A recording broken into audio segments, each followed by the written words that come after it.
now streaming on Disney+. Thank you for finding the time. I will admit, it's not entirely unpleasant seeing you again. Being huge fans of the original Netflix show, you want to see that it evolved in some way, but you're respecting what it originally was. The identity of this show that we made, and a large part of the success was the dark, sinister tone that we found. It's hard to come to terms with a violent nature. Hating the power it has over us.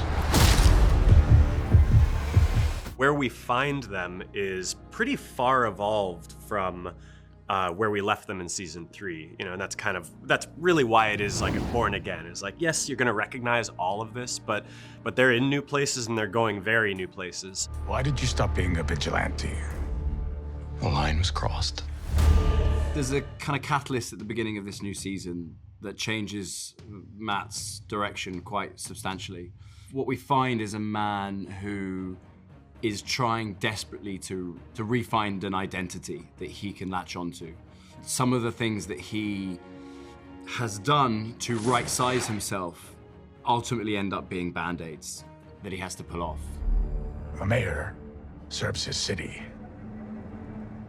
I can see you're not entirely convinced. Can you blame me? You put this character in circumstances that are different than you've seen him before, and he becomes, my opinion is he becomes more interesting. And that whole fish out of water thing, I really like a lot, and it works really well with a character like Fisk. Well, it's been some time, hasn't it? Yes. I was wondering if we could have a little chat.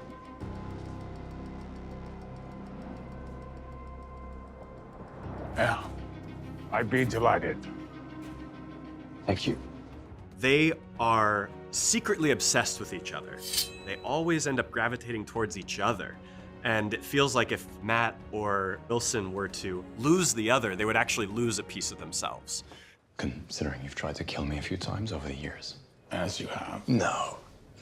Incarcerate, maybe. Kill? Never. I wonder if your darker half would agree. We got to get these guys together in episode 1. Watch them have a conversation. And we talked about Michael Mann's Heat a lot, obviously.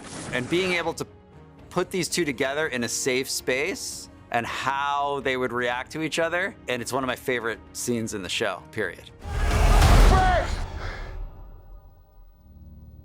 Mind putting the hatchet down? We have little fun cameos here and there, and we do acknowledge that, you know, they're a part of the MCU, but we try to stick to our side of the road for the most part because we have a fun little playground where we're at. I was raised to believe in grace, but I was also raised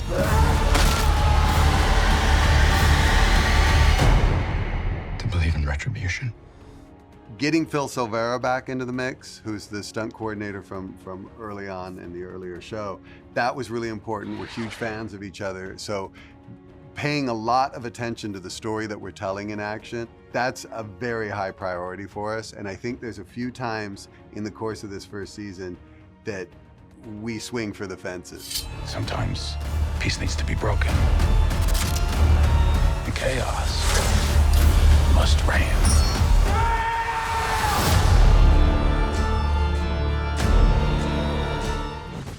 To find out where to watch any movie, check out Moviefone.com.